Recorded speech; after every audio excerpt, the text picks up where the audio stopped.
elections, primarily within America, are all about money. They're all about your ability to collect funds, to use those to disseminate your message to a wider group of people. But it's not just campaigners and individuals that contribute to this massive amount of money that we need. We also think that groups who are using tax-exempt status, primarily groups like religious groups, churches, or even charitable organisations, that are using their tax-exempt status to maintain a large amount of money and use it to influence political elections, we think that is incredibly unfair. We're not happy to stand by it on the Affirmative team tonight.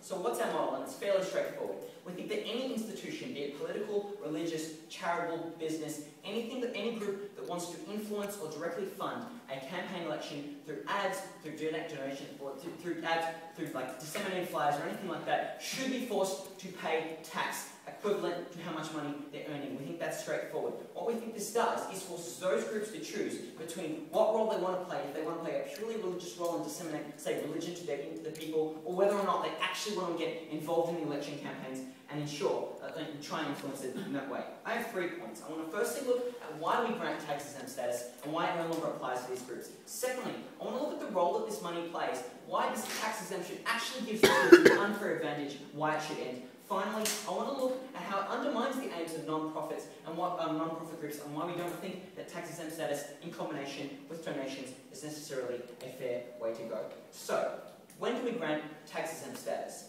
Because the idea of tax exemption was originally to ensure, or tax exemption, just like when we donate taxpayer money to any specific group, is to ensure there is a social good coming from the use of money or the non-collection of that money. We think those are fairly similar ideas. That when we granted tax-exempt status to religious groups, to ensure that that religious group or individuals within society could engage with that faith if they felt it was necessary. That they could engage with a charity if they felt it was necessary and felt that that was the best use of their money and of their time.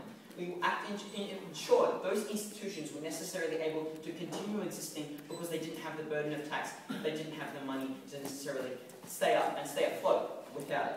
We don't think this is necessarily the case. We think large religious organisations within America at the moment have high levels of income from the people that engage with that religion. We don't think they necessarily need tax-exempt status to maintain those goods that come from having a religious organisation. We don't think they need tax-exempt status to ensure they can provide religion and engagement to that religion to the people. We're happy to stand by that. But even principally, we think it's really important to ensure that when you are granting tax-exempt status to a group or to an institution or to an organisation, that tax-exempt status is for general public good.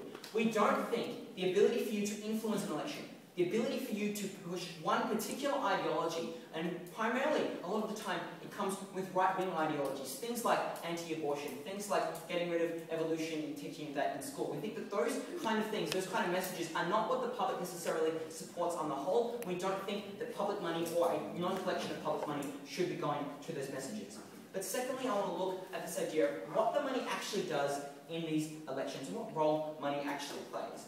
Because what we think is that when Obama in 2008 raised $454 million, when McCain raised $377 million, and when Obama's target for the upcoming election is $1 billion, we think money is how you actually run a campaign, how you actually start to get that success within that campaign. But how is it? Because you need the money to ensure that you can disseminate your message or your point of view to a larger group of individuals, through leaflets, through billboards, through phone lines, through actually transporting people to propose your message to individuals. What we think happens is that when you have a tax-exempt group, a tax-exempt institution, such as like the Catholic Church, or such as any religious organisation within America, they get to use all of their money for those same purposes. You get to ensure that all of your money, that all of the funds that you are collecting can go towards and purporting your message to the wider American public. But we think that that's necessarily providing an unfair advantage on these groups. For every member that your group has, for every dollar that your group collects, you have a 20 or 30% more higher cut that can go towards funding your message. You have a larger amount of that money that can ensure that your message gets to a larger group of people. We don't think that's necessarily fair. What we support on the Affirmative Summit today is that if you want to engage in that political system, you should be on an equal playing field to any other member who wants to engage in that political system, be it a business, be it an individual. We think that's incredibly important because we don't think it's fair to necessarily say that one group should have a greater advantage to influence that, influence an election, influence financing campaigns, just because we think that the idea of, say, providing religion or engagement to that religion to the individuals on the ground is necessarily a good thing. We want to ensure we're bringing in the aims of where taxpayer money should be collected and where it shouldn't be collected, in line with our aims of ensuring that when you're competing within the political system, you're getting like a fair playing field. You're ensuring that any side can actually engage in that playing field fairly and ensure that they have the ability to win and the ability to ensure and actually get their message across. So we think that in terms of taking money and not taking money from religious organisations or not people who have tax-exempt status, we think that's fairly straightforward and gives them an unfair advantage. But finally, we think what actually happens at the moment, on my final point, it undermines the aims of these kind of groups. Because what happens is that when you can claim tax-exempt status, that sends a message out to individuals who want to engage with that group that you're not necessarily engaging in, that you're necessarily purporting a public good, that you're not necessarily ensuring that, that you're not necessarily trying to take a specific slant. So for example, if a charity wants to donate to the religious system, to donate to a specific message, what we think it does is they take the money that individuals have donated to that group for a public good, so feed the poor, or save the animals, or save the whales, or whatever. We think that what happens then is that money necessarily starts to move away from the areas that they're necessarily putting it towards.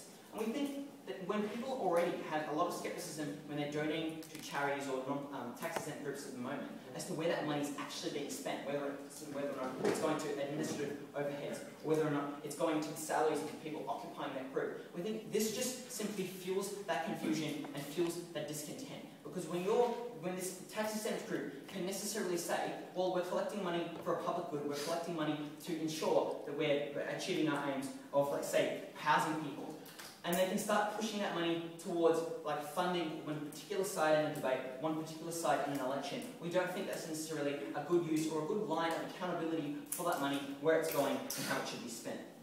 But furthermore, we think that when it comes down to it, when it comes down to ensuring that you're getting your message across in an election, it should be fair to say that you have, you're paying tax money back into the government, back into the system. We want to ensure that if you're coming down and involving yourself in a political election, you're registering yourself as an institution who is primarily engaging in that campaign. So what we actually want to do is make it very clear that this particular organisation is tax exempt and it's not engaging in a political contribution. It's not necessarily funding elections, or it is, and it's paying tax, and it's very clear to individuals that if you're donating money there or you're spending time with that group, that you're necessarily going to be influencing the election. At the end of the debate, at the end of my speech, I want to make it very clear. If you're going to influence an election, if you're going to run and push money towards spreading a specific message, you should be paying tax like every other group, like every other organisation, like every other business. I think it's very important to realise that the unfair advantage that institutes tax status groups at the moment is not in line with wide rank tax exemption we're happy to propose.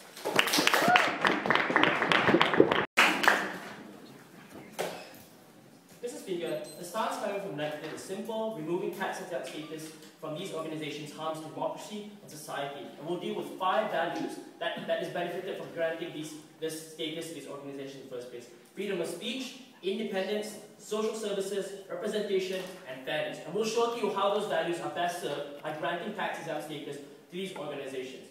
My substantive will be twofold. Firstly, I'll show you why. I'll deal with a better characterization of why tax exemptions exist, right? I'll show you why they're more important for these organizations, given that side affirmative here wants you to believe that it's only large religious organizations that benefit from it. We'll show you how this disproportionately harms small religious organizations as well as charities in the end. Because he conveniently talked about these religious organizations without really giving the whole scope of what kind of organization would be affected in the end.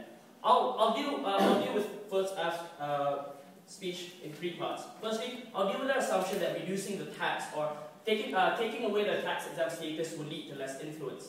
Secondly, is this idea that more money equals candidates winning. There's obviously the assertion that they had that because we have more money, we're necessarily influencing these campaigns. But third of all, how by removing the status from tax-exempt status from these organizations will mean that they'll put more money into social services. We think that's highly unrealistic, given today that organizations need to both engage with the public and also engage with government at the same time. How do you best deal with those two parties? Let's first deal with, let me quickly deal with his quick mechanism that you would tax equivalent to the income. We're not entirely sure what he means by the amount of tax you would impose on these organizations. Would it be similar to corporate tax, Mr. Speaker? Because we think that the huge amount of corporate tax we impose on corporations would disproportionately affect charities, given that they don't exactly sell products in order to make the money at the same rate as these corporations currently do, Mr. Speaker.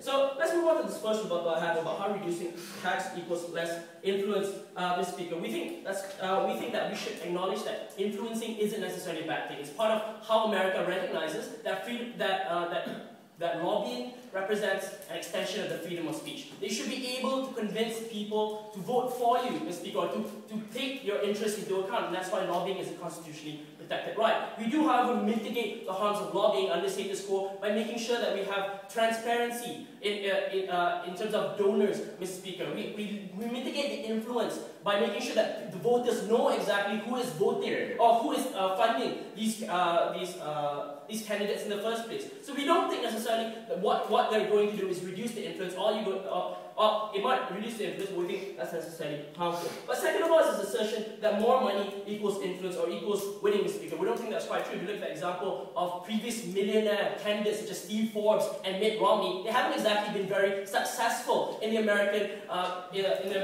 electoral landscape, Mr. Speaker. Money does not necessarily equal winning, and we don't think that we don't think that the problem that they're asserting necessarily exists. But last of all is their assumption that removing this tax-exempt status would mean that they'll put money into social services. We don't think so, Mr. Speaker, because this is part of why it's so important, right? Realistically, right, for charities or non-governmental organizations to be effective today in the public, they need to both raise awareness within the public, i.e. campaigns, but also they need to engage with government in order to convince them. And the most effective way for them to do this is through campaign finance, through funding candidates who they believe would best serve their interests, Mr. Speaker. And we think it's fundamental for them to achieve their own goals towards serving society, that they engage with government by funding candidates who would fight for example, conservation, Mr. Speaker. And we think it's far better here that we allow these organizations to deal with both at the same time. We think it's also important for them to acknowledge that corporations right now have a lot more power compared to non-governmental organizations. How it would be highly unfair for you to now impose this burden on these organizations themselves. We think he did mention a bit why tax exemptions exist, right? But he ignores the fact that tax exemptions currently exist to aid and empower organizations whose work in society overlaps with governments, Mr. Speaker. That means that these organizations already provide welfare and counseling to minority groups or people who fall between the cracks of government service, like, for example, religious groups, Mr. Speaker. But secondly, also NGOs raise awareness, they make research, they enter research, and they also monitor people corporations who might breach environmental organizations. So, for example, NGOs such as the WWF, the Audubon Society, the Sierra Club, all these NGOs do things that government cannot do or is failing to do, and that's why government gives these organizations tax-exempt status. So what you're now doing is you're recognizing that government doesn't have the ability to do all these things. You're now reducing these NGOs' ability to do all these things as well. You're reducing the ability of us to achieve those social goods, Mr. Speaker. So why is it so important for us to have tax-exempt status, or what will be the harms of taking it away? Why is it so important right now is that it enables them to carry out more social services by reducing taxes, but secondly by also reducing the overhead to comply with these taxes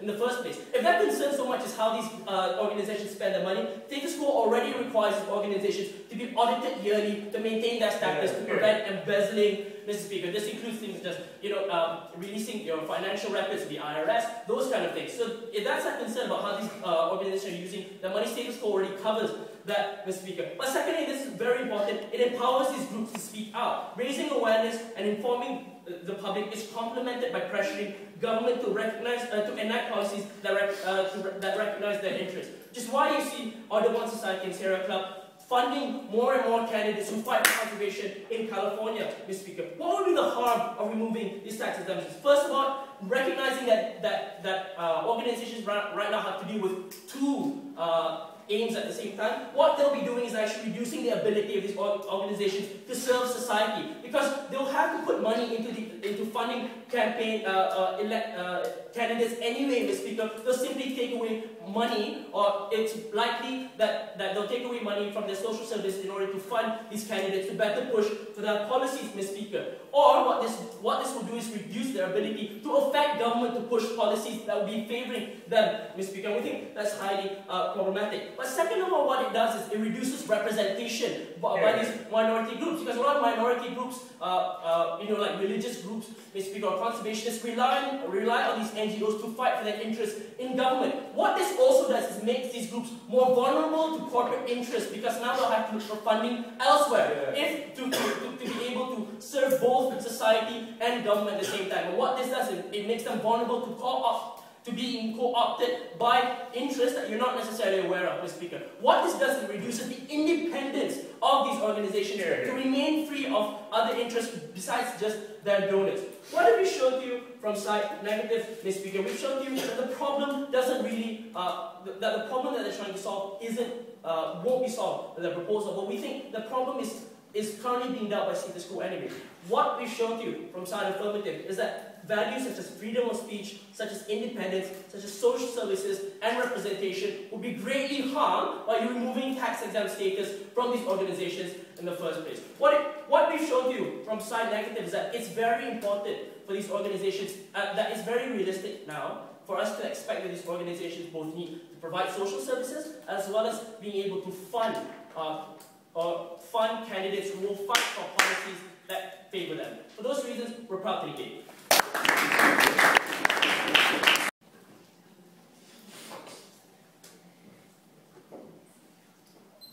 Ladies and gentlemen, we live under a status quo where small charities already do donate to political candidates. One of the best examples is a non-profit anti-abortion organisation created by the Palins in the US, an organisation that itself donates over 90% of its profits to those political candidates instead of putting it into the issues and the areas that it should be. Those areas like anti-abortion stuff, the money that was actually given to them to support. We see under the status quo there is no incentive against these organisations being created for non-political reasons and being put these monies there. We said that people don't have the knowledge that these organisations are purely political. We don't have the message that this is being taxed, that your money will be less effective when it's being sent in to actually discourage this sort of political donations. Ladies and gentlemen, we never got any analysis from the other side why individual non-for-profit groups, just because of the fact that they're non-profit or religious or believe in the whales, should have more ability to be able to influence opinions and the actions of government and legislation, and to use as an arm of individual political groups to support their own industries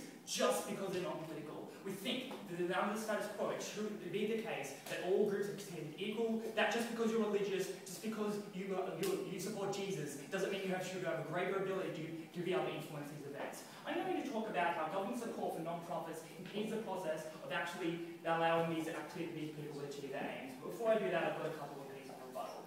One, freedom of speech is important. So they said that you should be able to lobby under the status quo, because freedom of speech is very important, and the other told your ideas. One, we say that yes, that is, but that freedom of speech just because you support the whales or you support any other anti-abortion group should not be different just for the fact that you are a charity or non-profit. Furthermore, you said if you want to push your advertising, you can do it on your specific issue. You can still run advertising about Save the Whales. What you shouldn't be doing is pushing individual candidates and saying this person is good, influencing all the other things, all the other areas that these things stand for, away from the whales, like anti-abortion, all those other politics, just because you're pushing it individually. We said that these lobby groups should always be standing for the individual things that they're standing for, and not perverting the political system. They said that it isn't a big problem anyway, because we have transparency, right? What is transparency on the US, right? You just have a piece of paper that says this group donated to this other organisation. There's no limits about what that money was used for. There's no agreement about what agreement you made for that money to be used for and what things are being pushing. Because the transparency doesn't exist for these groups. When this transparency doesn't exist, we need to ensure that there's at least a legal playing field on the donation of money. Secondly, it's harm to small charities. They said that it's really bad because this would be really costly to small charities. We say, fine, right? Like, we don't think small charities that have very limited funds to be able to put towards their money should be incentivized to be trying to go through the political process to be able to get like donations from other groups and stuff like that. Why should we be incentivizing small charities to be using money with the examples where the Palins anti-abortion non-profit is giving like 90% of its money towards donations because they believe that there is a profit and there is an incentive for you to do do it. We think that when you have the disincentive of tax, when you have to make that choice between donating this money or being taxed, that's when you ensure that these services are being used for these other groups. So, yeah, finally, on whether money equals winning. And we say that if money doesn't equal winning, we don't know why they're so big on these individuals being able to actually donate money to individual funds and individual organisations. We say because apparently Mitt Romney isn't a millionaire and money isn't everything.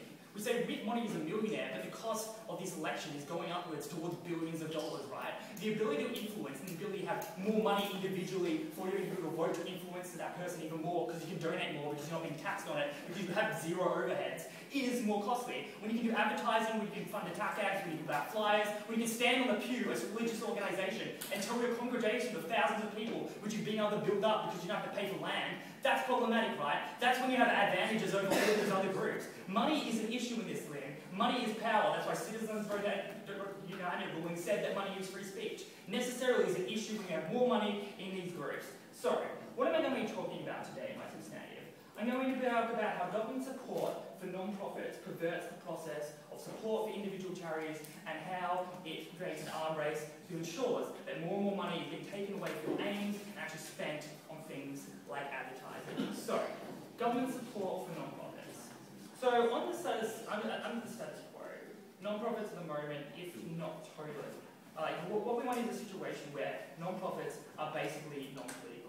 So what happens under the status quo when you allow non-profits in a political system to actually be able to support candidates, to be able to put their money, to put their own resources, to put their advertising towards supporting these candidates? We see it's similar to what happens in the American context with organisations and PACs. You don't just give money to these groups because you think they're nice and you're not going to get anything in return. You give money towards these groups because you have the ability to influence their opinions when they call up. You give money to these groups because when your government gets in control, they can give you preferential treatment. How do we think this influences the ability of these organisations, small or big, to be able to do their job? Because we think when it comes to provision of grant money, as we often see, when governments give money to individual political groups to do a social good, you pervert the process. Like, as much as you can spit proposals about what you want to achieve and what you're going to do, the decision is no longer whether or not you're a good organisation and what you're doing is getting social group. It is on whether you gave money to that organisation, whether or not you made a deal at this point that if we give you money and we give you advertising, we will give you a grant in return for you to be able to do this. So, one, if your party wins, you get preferential treatment. It means that the decision isn't made based on your ability to give services, based on the ability to get most social group as a non-profit. It's because your organisation will get preferential treatment because you advertise, or otherwise your party loses, and you have invested millions upon millions of dollars from your own group towards this political group, and you get nothing.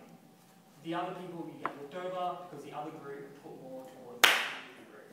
Why is this problematic? This is why I'm talking about my second substantive. It forces support and an arms race for political groups, because if you don't engage with the political system under the status quo, there is only a cost. That cost is that you're not being able to actually influence these individual political groups towards being able to get support. We say that when you implement taxes and when you ensure there are taxes, you're actually engaging in the political process that makes you a decision.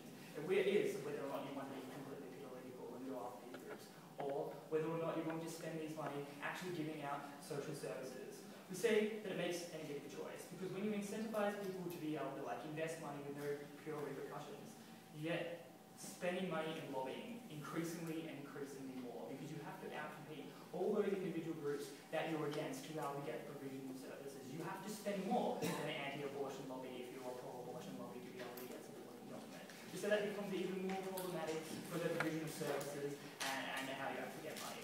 We say if it really comes down to it, we still agree that if you're anti-abortion or abortion group or religious group, you should be able to lobby to be able to get these changes.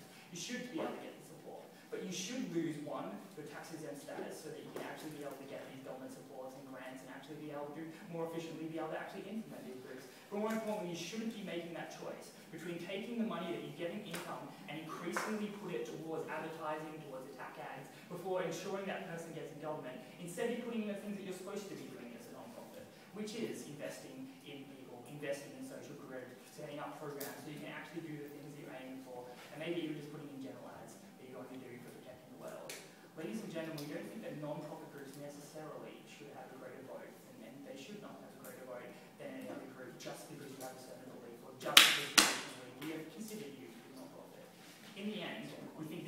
in any cases, incentivize people to be apolitical, who can get social good for society and for the good of democracy.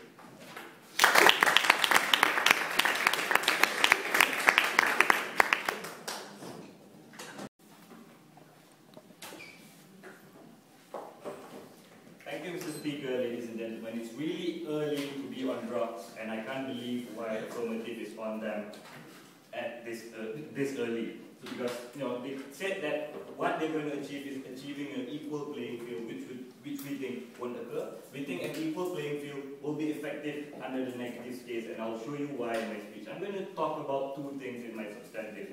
Firstly, I'm going to tell you why our proposal creates a counterbalance to state capture by MNCs or large corporations.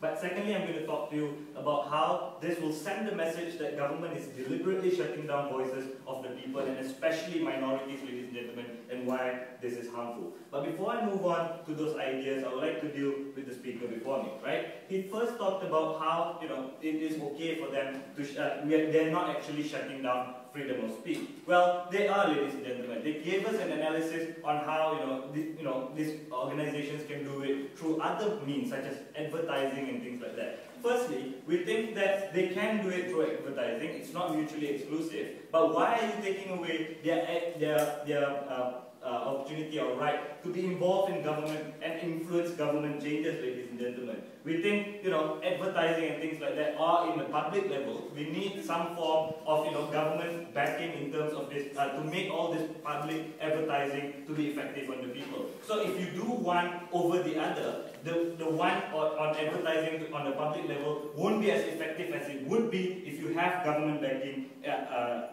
through our proposal. But secondly, he said that transparency doesn't exist under status quo. We think it does. And my first speaker clearly told you this kinds of regulations that already exist under status quo, where there will be an audit and audit on how do you spend your money and what kind of organization sponsors which candidate, ladies and gentlemen. All this information are available to the public, and this is how public can make informed choices on how they want to vote, right? We think giving reports on your financial statement to the IRS and things like that already exists under status quo. So we clearly think that transparency and a form of check and balance already exists under status quo. And then thirdly, he said that it's good for us to disincentivize small charities from doing so, because now they can be able to focus their things on public work, right? We don't think it's good at all, ladies and gentlemen, because you're shutting down free speech on these people, right? Because you're shutting down their voices to be heard on a governmental level, to influence government policy, to care about these people. What does this do? When you shut down their speech and not making them involved in government, right? What they do is they go through other alternatives, ladies and gentlemen. They might get other MNCs to fund them, ladies and gentlemen, so that they will be able to influence government, right? They might be more radical because they don't have freedom of speech to be involved in the government. You can see how this anti-abortion groups go at really extreme measures when their speech is shut down. They go to an extent where they burn abortion clinics or harm abortion doctors, ladies and gentlemen. This is the harm of suppressing speech, because you are not killing their thought and their ideal, because those thoughts and ideals still exist, and they might find alternative way to let it out. Lastly, he talked about how money equals winning elections. We don't think money is the only source of power. It's very simplistic of them to say that if you have money, you will definitely win election. We think there are many other factors, such as charisma and how you convince people on what other policies that you will be fighting for. We think all these other sources of power is also as important as money, right? So we don't think that particular factor will influence or lead to a candidate winning an election. Next, he talked about how he also talked about how non-profit organizations can't be political. We don't think so. We think that non-profit organizations can be political. As I told you, why is it important for them to be involved in the government, to make their voices heard and shape government policies to lead to their social good? Because we think that when they are involved in the government, all their social work will be facilitated by government backing, and this is important because all their social work will be more effective, ladies and gentlemen. And that is what we are fighting for on the side of opposition. Lastly, he talked about how the small charities do not have enough money to fund these political candidates, and it will neglect their social work on the ground. We think, although they don't have, and they further said that because they have not enough money, they won't be able to influence this government more effectively. We think it is better for you to allow this opportunity, however much they want to put in the political candidate, because it's better off than disallowing them to do it altogether. Because at least our side is providing them an opportunity to express their freedom of speech and their ideals to the government. What they're doing is they're taking that away altogether because they believe that the money is too small and won't be effective in influencing at all.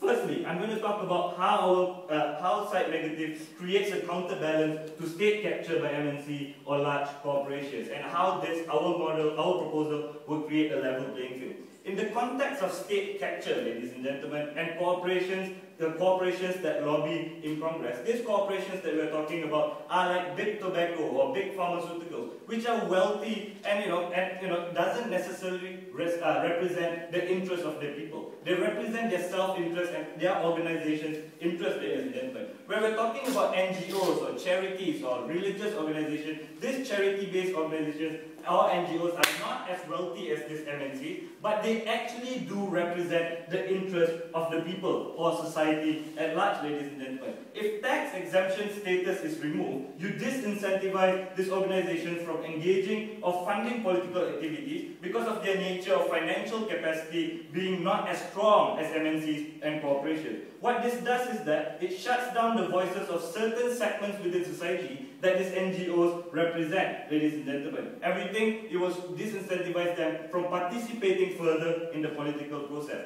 This shifts the power away from the people to large corporations that represent their own self-interest, ladies and gentlemen. So we think the shifting of power to large corporations and not the people is something that is harmful, that needs a counterbalance through this organization that actually represents the people. Democracy is about the power of the people, and they're taking that away from the people. And we don't think, they're only empowering the rich MNCs and corporations while disempowering small charity groups that are not as wealthy as these MNCs. Secondly, I'm going to tell you why it sends a message that government is deliberately shutting down voices of the people, which they are actually, ladies and gentlemen. As a consequence of this message that they are sending to the people, it will make it hard for government to receive cooperations with these NGOs or small charities. And it is important to recognize that government's cooperations with these NGOs or small charities is important for government to achieve national interests, right? When government, for example, are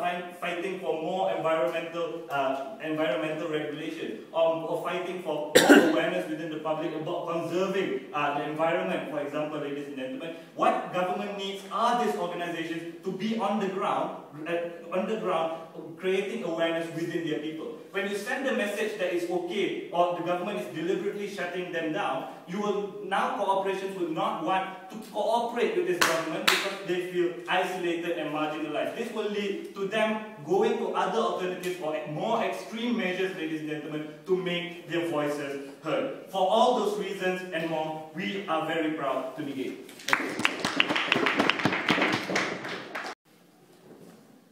Mr. Speaker, if the negative were concerned about these NGOs and charities' religious ability to influence the debate, then they had the wrong way of tackling it.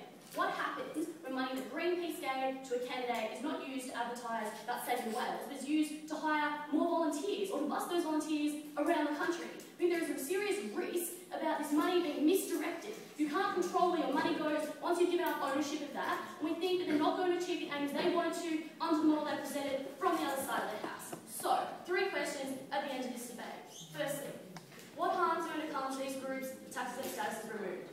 Second, what influence do these groups have in the political sphere, and how does that change under the negatives case? And lastly, how does this affect the relationship between government and these particular groups that we're talking about? So, what harms will come to these groups if we decide to remove tax-exempt status? The biggest one that's been pointed to by the negative is they're very concerned that these groups are going to be more vulnerable to corporate interests as the only way to be able to get those money. So, we absolutely disagree with this, so like, surprise, surprise.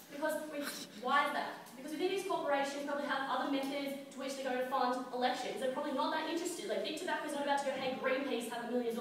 We don't think that this relationship exists between these institutions. But even if they actually did, we don't see that like a religious group or a charity's membership, like they would actually know where that money was coming from and whether or not that would directly be used to fund those elections. We're concerned if you want to be worried about whether or not corporate interests are going to come into play in groups like WWF or like Meals on Wheels or anything like that. We think probably become more like a corporation and redirect those interests when you become more like those corporations, when you direct them specifically to looking at politics, when you're trying to make sure they can be involved in the political sphere in the way that they want to, as opposed to prioritising the social good. Clearly their priority is for Greenpeace or WWF to be getting up in the face of whichever candidate they think is going to represent them, not dealing with the people power, which is where their power actually comes from, and dealing with their congregation or their supporters. So we think that that's the real reason in this situation. They get it redirected away from what the actual social good and the reason you had tax-exempt status was in the first place. Let's look at this second question. What influence do these groups have in the political sphere? So obviously we believe that the money is the influence that they are able to have. We were told from the opposite side of the house that money doesn't equal success. Firstly, we absolutely dispute this. The average Senate incumbent has raised $8.3 million while they're sitting in power, and then the challenger has like under $1 million at $8,500. I think that's an advantage of 10 to 1. That is very clear. That kind of money that can be raised can greatly influence your ability to run in an election and to be able to win that election. Even if that wasn't true, let's take them at their best and say that money has no influence on this. And then the other factors they want to point to, like charisma, have involved. Well, we think that's a big problem as well. Well, because something like an evangelical group absolutely has that charismatic situation. A preacher getting in front of 1,000 people has that charismatic factor. And that means, under their logic, they should be able to spread their message on that basis. They should be happy to get involved in the political sphere to this extent. So, what does money actually do when you're talking about it in a political sense? It gives you a greater ability to disseminate that message over any opponent that you have. So, flyers, on ads, on attack ads, on volunteers, on hiring more staff. Those are all distinct advantages you can get over that. And that's not why these particular groups gave you that money. They didn't give you money so you could run another attack ad against your opponent. They gave you money so that way you could advertise whatever it is they support. We think often that's not necessarily the way in which this money is being used, which is really a big problem. Because the reason we gave these groups tax-exempt status in the first place is we recognise they gave a social good to the community. We don't think that social good is being served when the money the WWF gave to Sarah Palin is being used to advertise anti-abortion.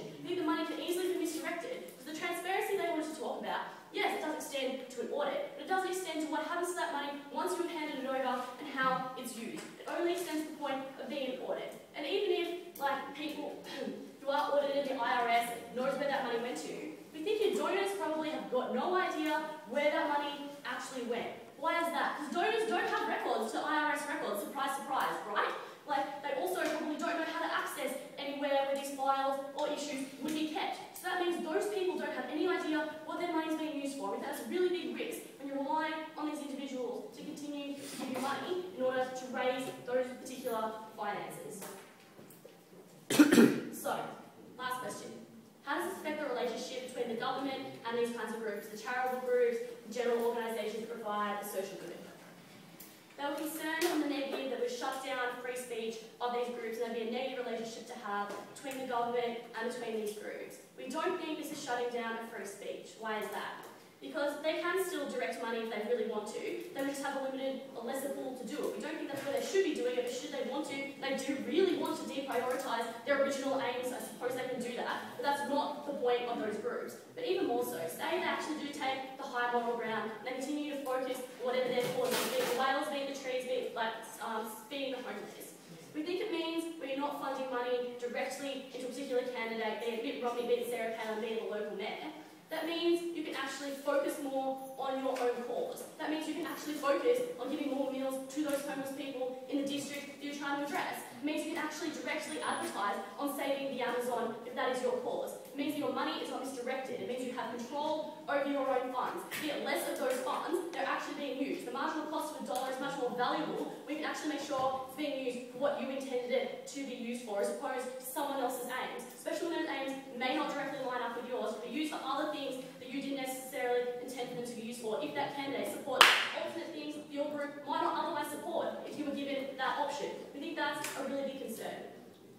We were told that there would be like incentives for these groups to act out in other ways so they couldn't have free speech. The example that we got was things like anti-abortion groups going around and burning down clinics. Like, we already have a provision for that, it's called the law. If you go and burn down a clinic or you kill a doctor, we're pretty sure the law can, like, deal with that, arrest you and jail time. So we think that's a ridiculous way of characterising these groups. We think what happens under their incentive, if you don't have tax-exempt status, means you put the money into the things you're supposed to be putting money into for the first place, because they still can advertise the things they wanted to. They just can't do it through a candidate. They do it through their own volunteers, giving their own time, and directly helping those people they wanted to talk about. They were concerned that you're going to get alternate funding towards these groups, and they thought that was going to be a negative. We're fine with that, we'll tax that income too, if they do manage to get that. So we don't think there's all that much of a big risk. So, at the end of this debate, the Affirmative team had two very clear problems: allowing charity groups, religious groups, or general and social good organisations continuing to have tax-exempt status. That was that we felt that providing these groups with a great pool of money to be able to influence proportionally the political sphere, and that necessarily that wasn't even the influence that they were trying to get. Secondly, we thought it undermined the aims of those groups in the first place, and the goals of those organisations that were originally granted tax-exempt status for. We think that's a really big problem. We're not happy to stand by that. We absolutely think these groups should focus on their original aims of saving the whales or saving little babies. Whatever that is, that's fine. They shouldn't be directing it to a political candidate who misuse that money and misuse their message. For all those reasons, we're proud to propose.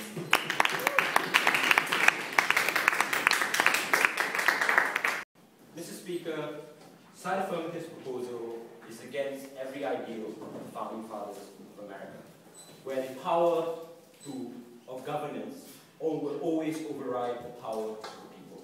To give all the power to influence politics and political and policies that ensure from that to corporations that have ultimately more money than any of these organizations that they talk about. I'm going to answer two questions in my speech today. Number one, whether or not these organizations actually have this extravagant influence in politics. And secondly, what are the consequences to censoring these groups, right? But firstly, I'd like to point out that nobody on that side dealt with any of my first speaker's arguments when he talked about the importance of allowing groups the freedom to express and the freedom to influence policies. Because at the end of the day, ladies and gentlemen, these organizations are deemed successful or are deemed important by communities that they're supposed to support when they help those communities get what they want. When you are a religious organization and you fight for Islamic rights, for example, within America, that's what leads to more people donating to your organization or more people supporting you. If these organizations can't do anything to help these communities in the first place, then how on earth are we going to ever have any organization that would actually help people, ladies and gentlemen? They never dealt with the importance of giving these organizations tax-exempt statuses. But I'll talk about that right now. First question, do these organizations with tax-exempt statuses have an unfair advantage in influencing the political calculus?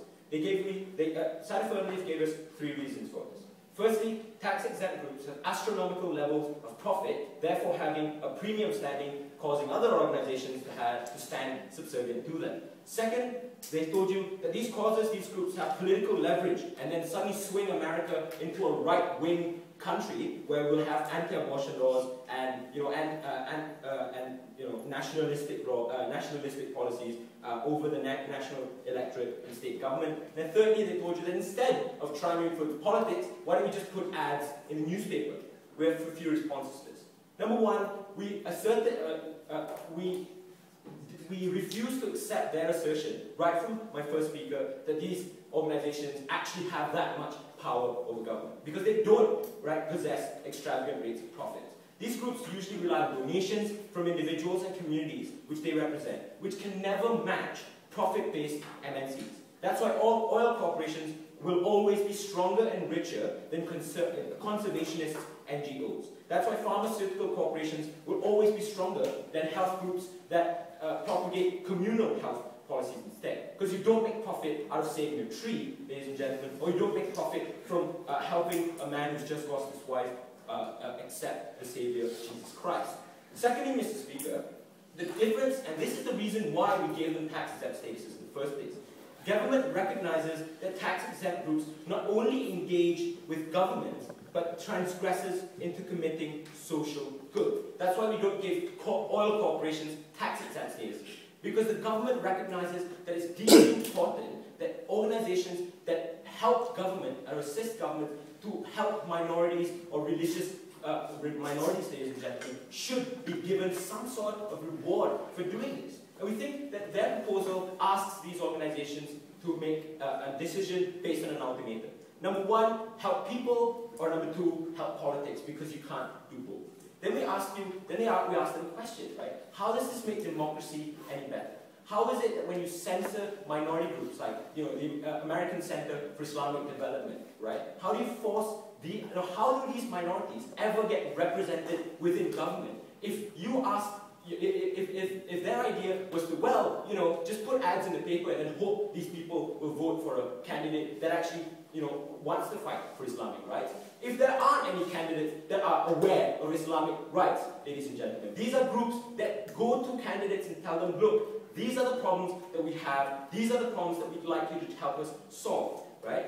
We also provided you two mechanisms of counterbalance to all the harms, to deter all the harms that they talked about. We have, number one, government audits, right? To ensure that, number one, this money goes towards that social good, otherwise they won't get the tax-exempt status in the first place. And number two, that these groups don't misuse or embezzle these kind of funds. That's why, ladies and gentlemen, that when you have research groups, when the government audits research groups that they found to have been taken over by big tobacco companies, for example, they remove all these tax-exempt statuses because they recognize that this group isn't actually fighting for social good, that they've been bought over. Secondly, we told you, and from my first speaker speech, that we have something called an election, right? If you have a political candidate that is seen to have been bought over by an oil corporation or bought over by a Jewish lobby group, for example, and the people necessarily aren't too happy with that, I wouldn't be unhappy with that, right? We think that there's always that check and balance, that people can make decisions with informed choices. That's why we trust the American electorate with the ideals of democracy. We think, ladies and gentlemen, that taking away tax-exempt statuses from these organizations, that you disallow them, number one, to be independent. You take away that ability for the money that you wanted to go back to the people, because right now what happens is that these organizations will now look for corporate funding instead. So none of this money is ever going to get to the people, because these organizations recognize that they no longer need to help people in order to get money, that all they need to do is just to ask a corporation, ladies and gentlemen. So we think that it's greatly harmful. But they also never dealt with the second question in this debate. What are the consequences of this proposal? Then he asserted two things, right? Political system becomes tilted towards the ideals of this group. Secondly, more people receive all the organization's money. Then he completely ignored what my second speaker told you. He said no. The problem in America, ladies and gentlemen, is that the government is, the power of corporations, like pharmaceutical corporations, big tobacco, is far quickly overriding the ability of people to voice out their own opinions. That when you stop allowing these people to voice out opinions, you push these minority groups away. If the American Center for Islamic Advancement can no longer tell the government that it's important that you help us with Islamic rights, then you're pushing these Islamic groups away from governments, isolating them away from society, and forcing them more extreme measures to find ways to influence government, ladies and gentlemen. That's the first thing. Secondly, we told you that a far number of these communities are going to be harmed, because what you basically force these, because these organizations or these NGOs no longer become independent, you now force them, you take away the responsibility that came with the tax-exempt statuses and now force them to find for corporate funding. And we think that's greatly harmful as well. At the end of this debate, ladies and gentlemen, this motion, or what side Affirmative set up to do, was to find an equal playing field for democracy, to allow the American people informed choices to vote, not based on money, but based on choice, right? But we told you, and we took that burden and we showed you how that doesn't happen. Because by taking away tax-exempt statuses, number one, you allow corporations that are more profit-based, that don't give back or don't represent the needs of the people, to override government. Secondly, we told you that you make these organizations less independent. Thirdly, we told you that you push minorities into more extreme measures to get their voices heard. If you really want a better democracy, ladies and gentlemen, then you should side with negative. Thank you.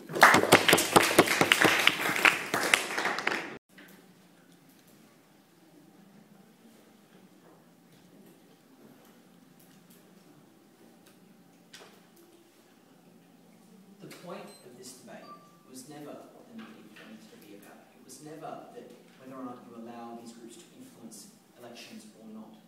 The Affirmative team clearly set up from the start was whether or not tax exemption and the goals that we have when we grant tax exemption and the goals that these institutions should support actually line up with funding for elections, and whether or not that money should go to pushing campaign messages, or more importantly, candidates and other campaign messages not necessarily aligned with what that group wants. There were two main questions at the end of this debate, the main areas. How should that money or tax exemption be used? And secondly, does this actually restrict freedom of speech? The Affirmative team were very clear from the start. Tax exemption is there, and it's something government grants to specific organisations to ensure, for example, to ensure that group can meet its inherent aims. So, for example, we gave it to religious groups to ensure that individuals could engage with that religion without, say, a church falling through. We gave it to charities to ensure the money that a charity collects to, say, feed the poor or save the whales actually goes towards feeding the poor and saving the whales. The Affirmative team really like whales in this debate. But more importantly, we told you that when a group wants to push a political message or a political candidate, when they want to put flyers out there, TV ads, radio, that group should be paying money back into the system, back into the government, because that's how we should judge whether, that's how we should level the playing field in this debate. The negative team said that these groups need tax exemption to ensure that they can actually push this message to government. In essence, it was a utility, like a case-by-case system, that because these groups had less money, they should be having tax-exempt status to further their own message. We wondered why the government, so further their own aims. We wondered why the government, when the negative team inherently said that these groups were fulfilling areas government could, why the government taking less money in tax actually further those aims. But more importantly, we told you that it still gives these groups a 20 to 30% advantage for every dollar they have in influencing elections. And a lot of the time, in influencing areas, the money that they collect from their donors may not necessarily want. So you can't just necessarily support one issue for one candidate. You have to support all issues. That's what the Affirmative team said. But more importantly, from Tim, we told you that this perverts the funding process, because under the status quo, it's equally as costly to make direct donations as it is to advertise your specific issue. So we're happy with these kind of groups not necessarily funding election campaigns, not necessarily funding candidates, but to focus on this specific issue. We never heard exactly why they should necessarily have tax exemption to influence the political system in an unfair way. But finally, in terms of this idea of freedom of speech, the negative team said that freedom of speech was inherently restricted. These groups would feel oppressed and take more extreme measures. We didn't necessarily think that was a harm in this debate. We should necessarily change or influence how when we grant tax exemption. We're happy to lock up people who were taking it to more extreme measures. But more importantly, the point of this debate was to ensure that if a group wants to influence the political sphere, wants to donate funds to a specific candidate, they should be clearly advertising that by paying tax. When an individual wants to donate to a charity or to a religious group, that money is necessarily going to the cause that individual is donating for. Say, like granting, building areas to protect specific species and things like that. The more important point is that we wanted to have a clear line, the Affirmative team wanted a clear line where that funding might actually go and how it would influence that group's decision making. At the end of this debate, we wanted to make it very clear that when large groups have tax exempt status, they have an unfair ability to influence the political discourse. We won't have this debate.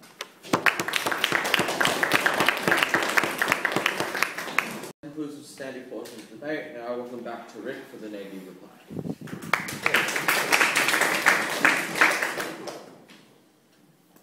Mr. Speaker, side Affirmative did not fundamentally mischaracterize this debate, but they did miss a few important parts in it.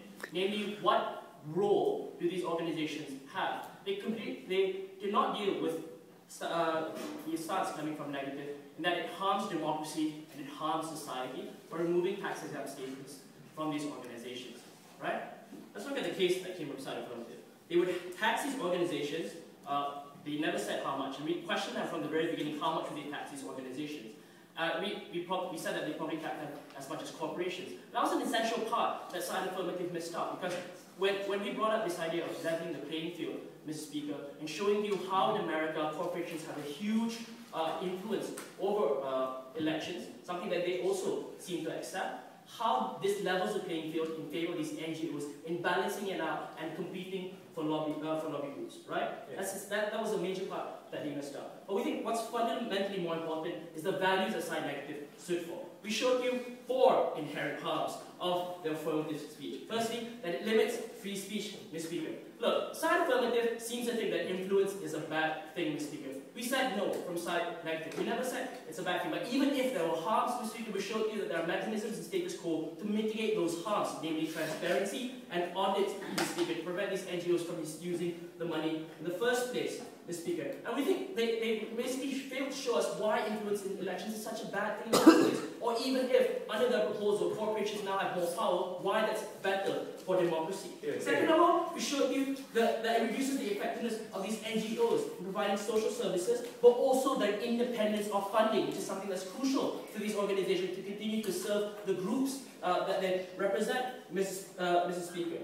Right? Realistically, we showed you that these organizations have to do both to be effective. They need to both provide social services and also lobby political groups or candidates in order to push for policies that favor the groups they represent. And that was the third piece of analysis that was missed out by side affirmative. That this removes representation of minority groups, given that these NGOs are the best way for these minority groups to reach out and influence government in order to prevent discrimination against this speaker. But lastly is this idea that the analysis that came in affirmative about how this would tilt the playing field in favor of corporations, Mr. Speaker, how the status quo helps NGOs compete in lobbying. They said that was the engagement to their analysis, that it's unfair that tax exemptions are granted just because they have certain beliefs. That was never the analysis, that was never the reason why we grant them tax exempt status. We brought to you the analysis that they were given this tax exempt status because they fulfill and they complement government in providing social services that the government cannot. The government cannot fully monitor regulations,